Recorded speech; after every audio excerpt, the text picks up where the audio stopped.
Magandang umaga po, pabalik na sa Veterans Memorial Medical Center sa Quezon City ang dating Pangulong Gloria Macapagal Arroyo matapos nga ang makapaghain ng not guilty plea sa kasong electoral sabotage na isinampalaban sa kanya sa may Pasay RTC kanina. Matatandaan bandang alas 8:40, pasado alas 8:40 na makarating ang dating Pangulo sa Pasay RTC. Tumagal lamang ng halos 15 minuto yung arraignment. Actually, winive na yung pagbabasa ng sakdal. Sa halip ay agaran na naghain ng not guilty plea si dating Pangulong Arroyo. Sa mga sandaling ito, alamin po natin ang pinakasariwang kaganapan dyan naman sa may VMMC. Kung nakarating na ba ang dating Pangulong Arroyo dyan, makasama natin si Pia Arcangel. Pia?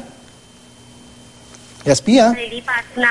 Nakabalik na nga dito sa Veterans Memorial Medical Center ang convoy ni dating Pangulong Gloria Arroyo at mabilis itong nakarating bago mag-alas 10 ay narito na nga ang kanyang convoy at namataan rin natin na ang mga polis nakasabay din sa kanyang convoy pero dahil nakapasok na nga ang mga sasakyan kabilang na ang dalawang coaster kung saan isa sa mga yon ay sinakyan ni dating Pangulong Arroyo, ito yung mga pulis na naka-standby dito kanina ay papasok na rin ng VMMC. Kung kanina kasi naka-formation at nakapwesto sila dito sa may kahabaan ng North Avenue, ngayon ay pabalik na sila doon sa loob. At wala naman tayong nakita o namataan dito sa paligid ng Veterans Memorial Medical Center na mga realista o mga taga-suporta ng dating Pangulo. Oscar?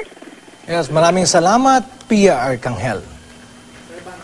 Samantala na po nakikita niyong video, nakabalik na po yung coaster na sinakyan ng dating Pangulong Arroyo doon sa dati niyang pinipwestuhan kaninang umaga ng unang mamataan itong mga coaster na ito na sinabi nga sasakyan ng dating Pangulo. Gaya po na nasabi ng ating mga kasama, pasado alas 8:40 nang makarating ang dating Pangulo sa Pasay RTC para nga sa pagbabasa ng sakdal pero hindi na natuloy ang pagbabasa ng sakdal dahil agaran ng inihain ng kampo ng dating Pangulong Arroyo ang not guilty plea.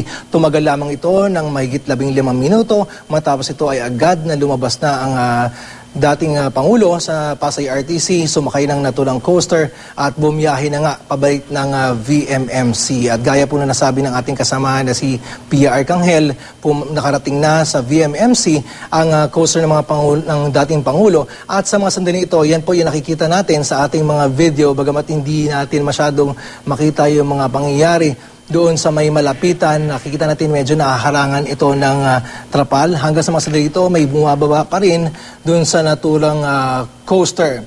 Balikan po natin yung pangyayari, mga bandang alas 8 ng umaga nang makaalis dito sa may VMMC ang dating Pangulong Arroyo at bumiyahe nga ito papunta dyan sa may Pasay RTC.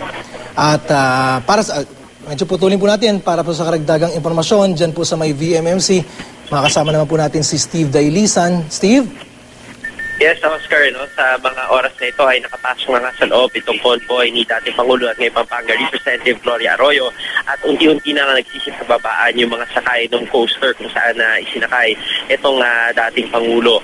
Naging swabe, Oscar, itong pag-alis at pagpasok nitong si Ginang Arroyo dito sa Veterans Memorial Medical Center. Walang gaanong hassle dahil nga nung pag-alis na kanina ay pinahinto rin yung daloy ng traffic dito sa may North Avenue at ganoon din ang ginawa nung sa kanyang pagbabalik. Guardado pa rin itong Veterans Memorial Medical Center nitong mga kapulisan. Merong mga taga-QCPD, meron din siyang escort kanina mula naman sa Highway Patrol Group at meron din mga pulis mula naman sa NCRPO. Masasabi natin na generally peaceful itong naging sitwasyon sa kanyang pag-alis at pagdating, Oscar, dahil wala tayong namataan na mga realista, mapa-pro o anti-Gloria man yan na pumwesto dito sa Veterans Memorial Medical Center. Pati itong mga gates sa mga sandaling ito, Oscar, ay nananatili pa rin guardado nitong mga pulis at sa mga oras na ito ay pinadadaan na muli yung mga sasakyan dito naman sa tapat ng main gate ng Veterans Memorial Medical Center. Oscar?